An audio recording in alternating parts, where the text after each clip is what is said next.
Assalamualaikum warahmatullahi wabarakatuh. Halo anak-anak ibu yang solih dan solihah. Kembali lagi dengan ibu di pelajaran akidah akhlak. Nah, pelajaran akidah akhlak kali ini kita akan memulai bab baru, yaitu bab 2 dengan judul qanaah, sabar, tawakal, ikhtiar, dan syukur. Sebelum kita memulai pelajaran, hendaklah membaca doa sebelum belajar terlebih dahulu. Nah, pada pembahasan pertama kita kali ini yang akan kita bahas di bab 2 adalah tawakal. Jadi tawakal berasal dari wakala yang berarti menyerahkan, mempercayakan, dan mewakilkan urusan kita kepada orang lain. Dalam kaitan ini, penyerahan tersebut adalah kepada Allah Subhanahu wa taala. Tujuannya untuk mendapat kemaslahatan dan menghilangkan kemudorotan.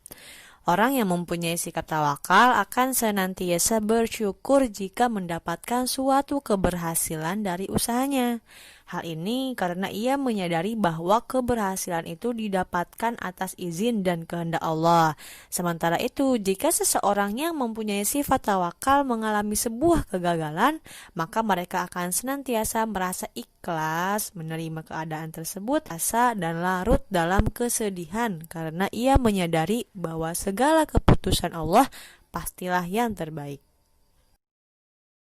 Sikap tawakal harus diterapkan dalam kehidupan sehari-hari setiap muslim. Nah, sikap tawakal dalam kehidupan sehari-hari dicapai dengan motivasi sebagai berikut. Yang pertama, yakin bahwa Allah sebagai penguasa alam semesta.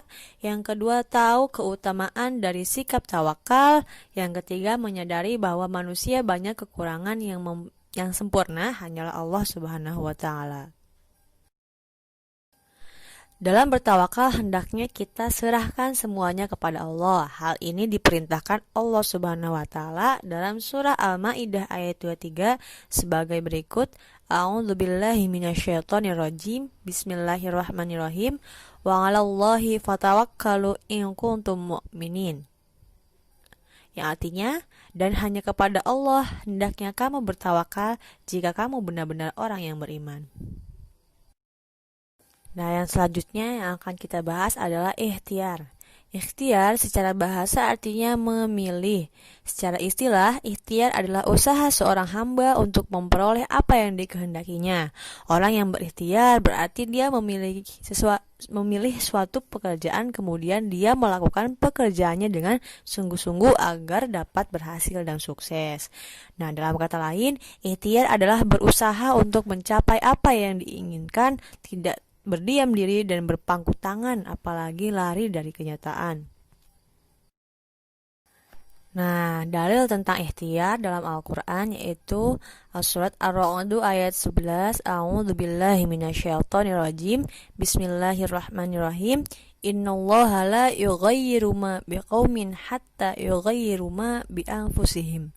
Yang artinya, sesungguhnya Allah tidak akan mengubah keadaan suatu kaum sampai mereka mengubah keadaan yang ada pada diri mereka sendiri. Quran Surat Ar-Ra'd ayat 11. Sebagai seorang muslim diwajibkan untuk senantiasa berikhtiar sekuat tenaga dan sekuat kemampuannya. Setelah dia berikhtiar, maka dia harus menyerahkan segala usahanya kepada Allah Subhanahu wa taala. Nah, contoh-contoh ikhtiar yang kita temui dalam kehidupan sehari-hari banyak sekali karena Allah memberikan kebebasan untuk manusia berikhtiar dengan syarat tidak melanggar syariat Allah. Contoh ikhtiar itu seperti belajar dengan tekun agar mendapat nilai yang baik. Seorang ayah bekerja untuk mencukupi kebutuhan keluarganya dan lain sebagainya. Nah, yang selanjutnya ada hikmah tawakal dan ikhtiar. Yang pertama adalah menghilangkan rasa malas, murung, dan keluh kesah. Yang kedua, menumbuhkan harapan baru dalam hidup karena setiap dari suatu usaha dapat menumbuhkan sejuta harapan. Dan dengan banyak berusaha, maka akan semakin banyak harapan. Yang ketiga, meninggikan derajat kita di hadapan manusia dan juga Allah Subhanahu wa taala pastinya. Nah, cukup sekian untuk minggu ini. Pembahasan kita hanya tawakal dan ikhtiar dulu. Nanti sisanya akan menyusul di minggu selanjutnya. Silahkan diulangi, dibaca. Dari awal, jika kalian belum paham atau bertanya kepada ibu, tetap jaga kesehatan kalian, tetap semangat belajar. Akhirul kalam, wassalamualaikum warahmatullahi wabarakatuh.